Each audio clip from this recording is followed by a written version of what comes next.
Hey everyone, and welcome back to another video. Today we are going to be looking at 1-star reviews given to classic literature and books. Books that in general people go on and on about how great and wonderful they are, and you know, they're classics for a reason, they're people's favourites for a reason. But like with any art or media, there are going to be people out there who hate these books. And honestly, there's sometimes some really good reasons for that. Other times it's just really funny, and so that's what we're going to be talking about today. We're just going to do a short video today. We're going to be looking at 3 particular books, one of which is a favourite of mine, one of which I just kind of like, and the other one I actually really dislike. So without further ado, let's jump right in. The first book we're going to be talking about is Jane Austen's Pride and Prejudice, which is one of my favourite books. I love it. I think it's really nice. I can see why it's a classic. I personally love the writing style and the setting. I like the characters, the story. I like the way Austen writes dialogue and the kind of witty banter between characters. I really enjoy that. I think it's all lovely. It's not my favourite kind of book from that period. That would be Jane Eyre. I think you all know this, I've spoken about it a lot, but it's up there as, I think, being a pretty excellent book. However, I completely understand why so many people dislike it, but we'll talk about those reasons as we read these reviews. The first one I love, because Caroline here says, "Flowery, pretentious writing does not a good story make." I really hope you're aware of the irony there, Caroline. Austen created stiff, one-dimensional characters, brought them to life as much as she could in a boring plot, and had 2 of them fall in love somehow. No one writes romance colder than Austen did.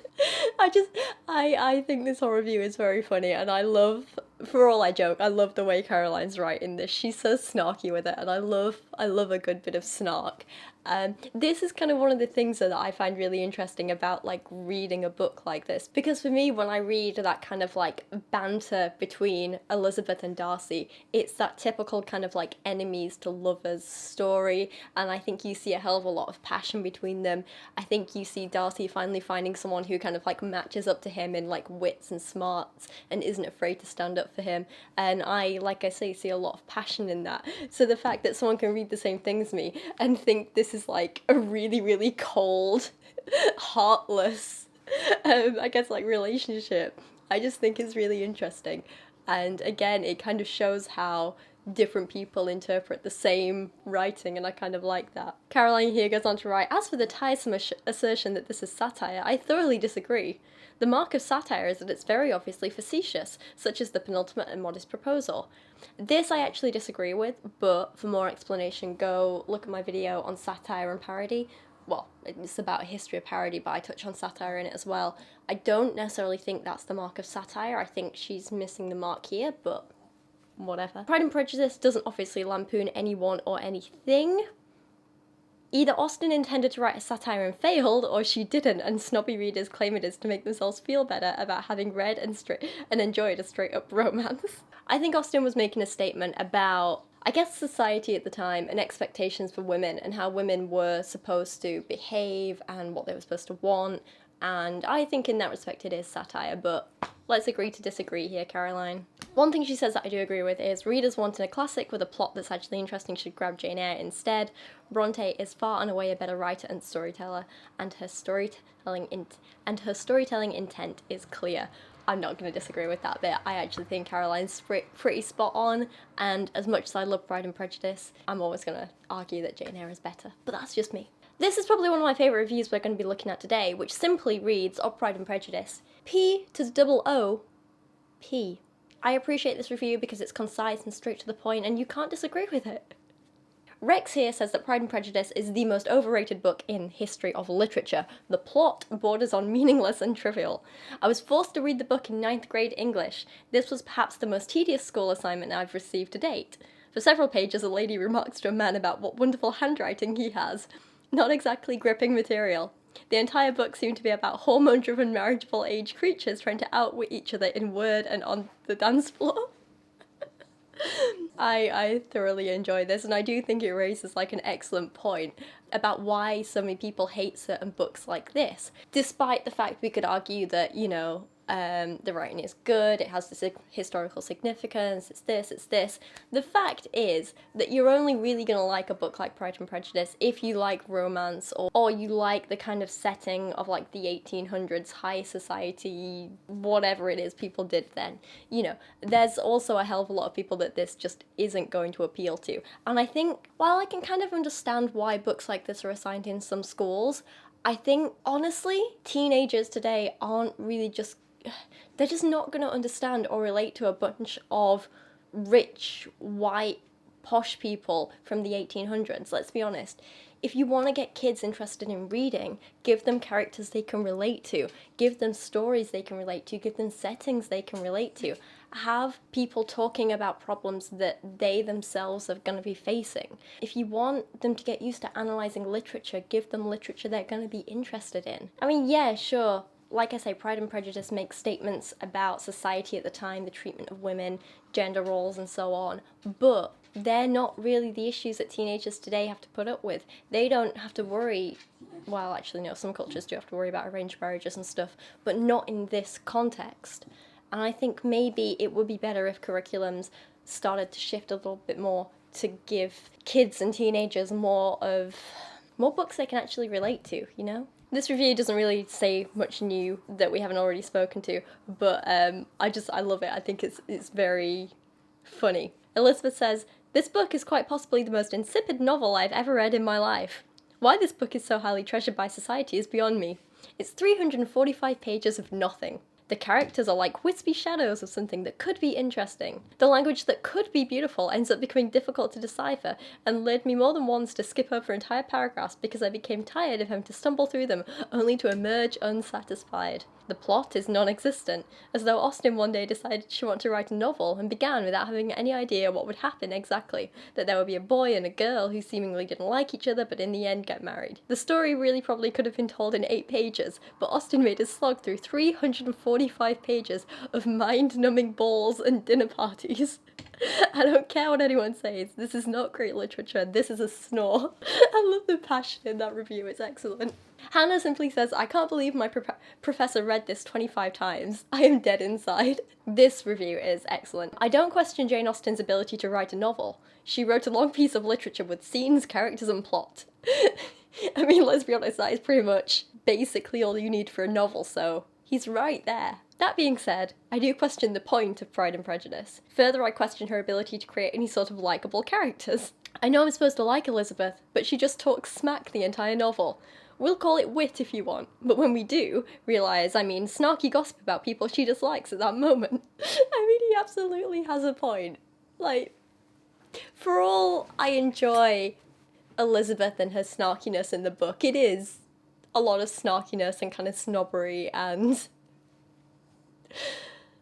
a little bit of gossip, you know? You can't deny that. Once again, a lot of these reviews come back to the idea that people don't understand the point of Pride and Prejudice. And again, I think this is a cultural thing, because Pride and Prejudice was groundbreaking for the time, and looking back, it's an important novel for the time. But again, this isn't something that kids can relate to today, so I feel like unless you have a specific vested interest already in this time period of history, and especially the upper and middle classes during that time, you're not really gonna see the point of this novel. And that's why I think give kids something they can relate to. I know I keep saying it, but I appreciate this review, which simply says, "Jesus Christ, just have a sex. One single sex, just have one." John here says, "Holy crap. The amount of relief I feel after finally finishing this ridiculous novel is unequalled. It's filled with talking, and I rarely ever knew who was being discussed or why they were being talked about. I'm still not sure how many Bennet daughters there are. To save everyone time from reading this, here's what happens. The Bennets have daughters, maybe 4 or 5 of them, I don't know. They go to a ball. Meet some rich dude who is dreadfully unpleasant. A lot of talking about the ball and people's stations. One of the daughters gets a cold and has to stay at someone's house for what seems to be months. Somehow this convalescence leads to a courtship, I think. More talking about money and people and how unpleasant the rich dude is. A couple of the girls fall in love, one runs away with her guy and sort of elopes, I think. Everyone is up in arms over this, but suddenly the new husband's debts are all paid off and now he's a good guy. Eventually becomes Mr. Bennet's favourite son-in-law. Why? We don't know. The other daughter gets married to a guy that is also fairly wealthy. They live happily ever after. A lot more talking, and suddenly one of the daughters decides that the unpleasant rich dude isn't that unpleasant. Does she tell anyone this? Of course not, so everyone continues to think she hates him. So out of nowhere, some rumours start to float around that the rich dude and one of the daughters are engaged. This is news to the daughter, and but she's not so terrified of the thought, despite not knowing a single thing about the guy, other than he is rich and has beautiful grounds. Then it comes that he paid off the debts of the first son-in-law, now the rich dude is a good guy. Eventually, rich dude marries daughter, and first married daughter starts asking for money because her worthless husband is, well, worthless and annoying. He worsts in on everyone, someone comes to visit the rich dude and daughter, the end. I have no idea how people think so highly of this book. Again, I'm not going to comment, it's a fairly accurate summary. Speaking of books that potentially more people can relate to, and this next one we're going to be looking at is one that people often put in that category, but again, I would argue at this point that it is kind of outdated, and again, unless you have a vested interest in this period of history, it's maybe not going to do anything for you. That said, I still quite like the book. This is one I studied for my GCSEs, and it's To Kill a Mockingbird. I do think it's an enjoyable read, I do think it's thought-provoking in places, I do think it was a very powerful book for the time it was written and for the purpose it was written with. However, these reviews actually raise a hell of a lot of really good criticisms that I think are worth talking about. So this person wrote the review in 2017 and said, "This is my first read of 2017 and I don't regret it one bit. When I first read this book 3 years ago, I really liked it. Sadly, I didn't write my thoughts down in an elaborate way back in the day, but I know for sure I didn't read critically then. Upon my reread of this book, I honestly don't have good things to say. I'm aware that some of my criticism is not a critique of the book itself, but about its perception, and how it is, up to this day, held up as the one true book about race relations in the United States of America. What really infuriates me, this book was written by a white woman from a white perspective about white characters for a white audience. This book is a pat on the back for the white middle class. The book gives comfort to the white middle class, comfort that they, especially in the 1960s, didn't need, and allow me to be so bold, didn't deserve." Excellent, excellent point. I do disagree to some extent, but we'll talk about that in a second, but excellent point. Harper Lee's focus is purely white. While the white characters in this book are the subjects who take action into their own hands, who suffer and make sacrifices, the black characters in this book are objects. They have little to no agency. Things happen to them. They are harmless, defenseless, and just there, waiting for the white knight hero, Atticus Finch, to save them. This book is a disgrace in the face of the black liberation movements that existed back in the day, and the solidarity within black communities. Black people stood up for themselves and fought for their rights, and only due to their voices, their protests, their sit-ins, their marches, their demonstrations, their conferences, was race segregation made unconstitutional in the United States. Perfect, love it. I have no complaints with that. I think they are absolutely spot on. Black people back then and now know that Atticus Finch doesn't exist. And then the review goes on for a bit longer, but I'll leave it there because I think this is kind of enough talking points. I think this is a fantastic point, and I do think they're spot on when they say that Harper Lee was a white woman writing for white people about black issues, which can be considered problematic. However, I think this book was an important stepping stone in bridging the gap between racism and anti-racism. And I'm not saying we've achieved anti-racism yet, but I think, again, this is part of the stepping stone. Yes, she's writing for white people, and she is giving them this whole, white saviour complex, which is an issue, but I think her appealing to the people who needed to understand that racism is bad, which for us is a very basic thing to understand now, but maybe back then was a little more difficult to grasp. I don't know if I'm explaining this right. I think she knew her target audience and knew how to appeal to them, and she did appeal to them. And while a lot of what she was teaching them were the basics, it was silly stuff. It was, oh, black people are human too. Stuff that today most of us take for granted because it's just plain basic fact. It's sad to say, but this is kind of what needed explaining to people at the time, and this is what this book did, and that's why it was kind of so revolutionary. So again, I think this book is good if you want to understand the context and society at the time and what people thought and why they needed a book like this, but in today's world, it's not enough, and it's not good enough. And there is a real huge problem with just treating the black characters as passive objects, as tools for the white people to go help or move around or do this to or for or whatever. There should be a lot more agency. I think there are other books written at the time about race issues in America which haven't aged so badly and which are still relevant today, and I do think this book is a little overhyped, I'll be honest. And, as I say, and these reviews say, a little problematic. This other person decided to review it and saying, so far I've found this book is complete drivel. I don't understand the mass appeal to this novel, nor do I understand how it managed to go down in history as an amazing piece of American literature. This book has no plot, no point, and no real characters, which is brutal, isn't it? God. The characters in this book are one-dimensional and painfully drab, which I kind of partly agree with, but also I think we have to remember that it's being told from the perspective of a child, and so I think often children do see the world as kind of one-dimensional and good guys, bad guys. It is all like very black and white with them, there's no grey areas, and so I think that was kind of intentional, but I understand where the critique comes from. They all seem to have the same personality with a few minor differences, and all that does is create boring dialogue and an uninteresting point of view. Harper Lee may be talented with using advanced vocabulary, but that doesn't make her a good writer. There is no conflict in this book. There's no personality, there's nothing interesting that compels me to read more. I'm fairly far into the book, and yet I still have no idea what it's about. If I could rate this book no stars, I would do so. This book is a necessary read for my honours English class, but if I could get away with not reading it, I would do it without a bit of hesitation. As soon as I'm done with this sorry excuse for a book, I'm either going to tend to my fireplace using the pages as kindling, or stash this book in the far corners of my basement where it will live out the rest of its days in darkness. I'm not afraid to say with all honesty that this is possibly one of the most terrible wastes of paper I've ever laid eyes on. Oh my god. It's so dramatic, I love it. Again, the snark. I'm such a fan of the snark. But here's another example of a book being taught in schools that kids don't relate to. And I think, again, this is a huge problem.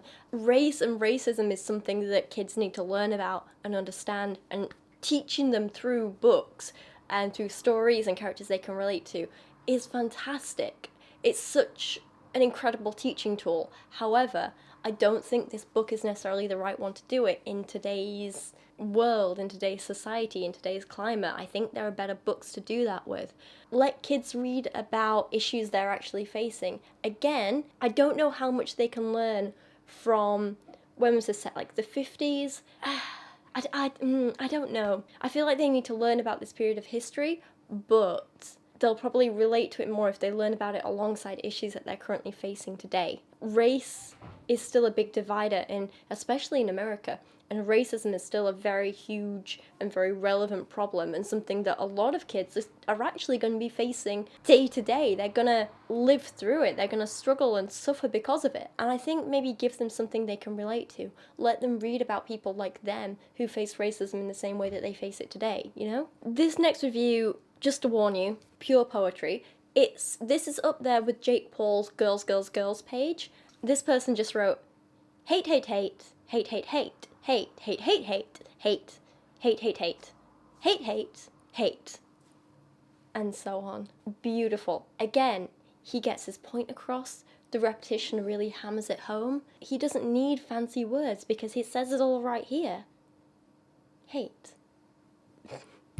This review just kind of confused me, and I just kind of wanted, what are your thoughts on this? This person says, everyone wants to be Atticus Finch.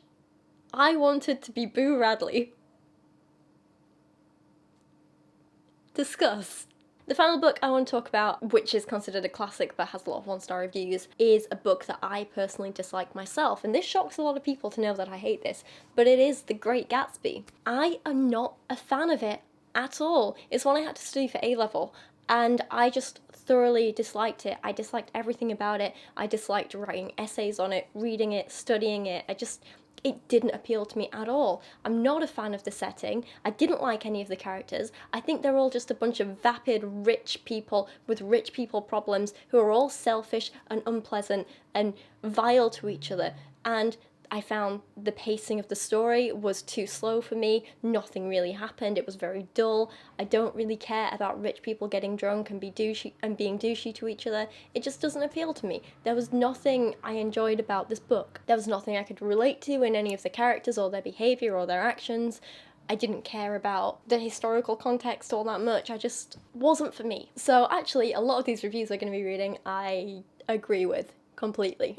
This person says, thank God this book is over. I never felt that much relief after finishing a book. This is a nightmare for me. I mean, what exactly is written in this novel? The Great Gatsby is considered one of the greatest American novels of the 20th century, although to be honest, I don't care about its hype anymore. I'm not one of those readers who did not finish the book, but I thought at least 3 times to do that.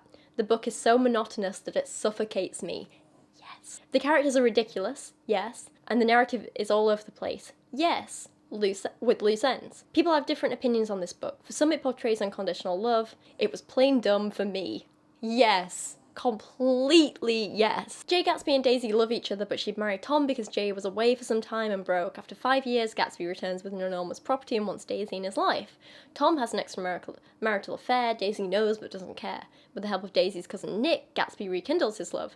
Now there are unnecessary details, out-of-line characters who are self-centered and egotistic. Everyone is dying and no one cares. This book is only 200 pages long, but it gave me a headache. I am not going to recommend this book to anyone in my life ever. This book is horrible, annoying, and forces you to smash your head on the wall. I'm not going to say any more. I agree. This person summed it up pretty perfectly. Waste of space, rich loser, chases women, has champagne cocktails, dies. I mean, spoilers, but there it is. That's the book in a nutshell. Zeke says, halfway through and I don't even care anymore. I'll read the synopsis for the rest. If I want to read about shiftless rich people and their drunken machinations, I'll read The Hollywood Reporter or TMZ. My thoughts? Characters were less than engaging. I could give 2 cents for any of them. Alright, maybe 5 cents for Nick Carraway, the narrator, but that's about it. Ultimately depressing and boring. Did not finish. Why this is required reading, I simply can't fathom. I actually thoroughly agree. I mean, at least with the other two, at least with Pride and Prejudice and To Kill a Mockingbird, I understand why it's on the curriculums. I think they at least tell us something about society at the time, and at a stretch you can kind of take some of the themes and try and make them relevant to today. But this is just vapid people doing vapid things, selfish people being selfish, horrible people doing horrible things and having a horrible time in the end because half of them die. That's all there is. I don't see any important teaching moments in this book. I don't care for the historical context. I don't think much of it is relevant. I don't care. Nikki says, I don't get it. The writing just bored me to tears. I thought I would go a different approach and listen to the audio, and there were still times where it dragged. There were so many pointless paragraphs and pages and even conversations between characters that whatever point the author was trying to make, it was completely lost on me. If this is the kind of book they have me reading in school, it's no wonder I had no interest in it. This is one I will not be rereading. Exactly, thank you. Give kids books they care about, that they're interested in, that they can relate to. Don't put them off reading by giving them boring books. I feel like a lot of high school and sixth form curriculums are put together by a bunch of rich white people who are very old and don't understand what kids go through these days. They give them books that maybe they enjoy and that they get something out of now, but not necessarily books that kids can relate to in the moment. I really appreciate Patrick here's review because he says he should have called it Desperate House Husbands. What? This is a classic. F. Fitzgerald, F. the Roaring Twenties, and F. you. Maybe a little harsh at the end, but I appreciate the alternate title. I could get behind that. Rhiannon says, some people think this book is great, but I never saw the attraction. To me, it just comes off as a book about a bunch of miserable people leading miserable lives. I couldn't find it in my heart to care about what happened to any of them. And then finally, we're not necessarily going to read a review because this is just something that I find absolutely bizarre and a little bit terrifying. This woman, Law, she posted a review on The Great Gatsby and said she didn't like it very much, and she put it in a list on Goodreads called Sucks Fat Pancakes, which I think means it's bad. And after she posted her review, she says, about a week ago I received an email from a Goodreads user about my rating and review of this book. The user said that my review was disrespectful and triggering and that I need to delete my account. First of all, I have no idea how they got my email in the first place. Second, of course, I deleted the email, blocked the sender, and blocked the user on Goodreads. I honestly cannot believe that I have to say this, but if you are offended by someone's review of a book that you like, you probably don't need to be on this website. So, here's a woman who was maybe, yeah, a little bit harsh, but she just expressed her opinion about a book, saying she didn't like it, and she literally got, like, hateful emails, people stalking her online and tracking her down, and this, I'm just shocked by. Because, you know, even when people give poor reviews to books that I enjoyed, like Pride and Prejudice, I can at least see some merit in their views and their opinions or appreciate their snark or the humour in them. or just sometimes it's nice to just see a differing opinion to your own. I don't get this hatred that people like this have in defense of a book. It'd be different if this woman was like, everyone who likes this book is an effing bitch and they suck and they're terrible and I hate them all. Like, that would be a personal attack and that's not very nice. It's still not deserving of this. But can we just stop getting so hateful towards people who like different media than you? A bad review isn't the end of the world. It's just part of creating art and consuming art and being part of the art world. And that's about it. But on that note, that's where I want to end this video today. Thank you for watching. Let me know if you'd like me to make more of these videos, reading 1-star reviews of classic literature and books. And let me know what you thought of these books that we have spoken about today, if you liked them or hated them. And let me know what classic literature you've read that you just didn't get or didn't like or don't understand the hype around. Or any books, actually. Just tell me books that you don't get the hype for, because that's always fun. But for now, thank you for watching. I appreciate you guys' help a lot, and I'll see you again soon.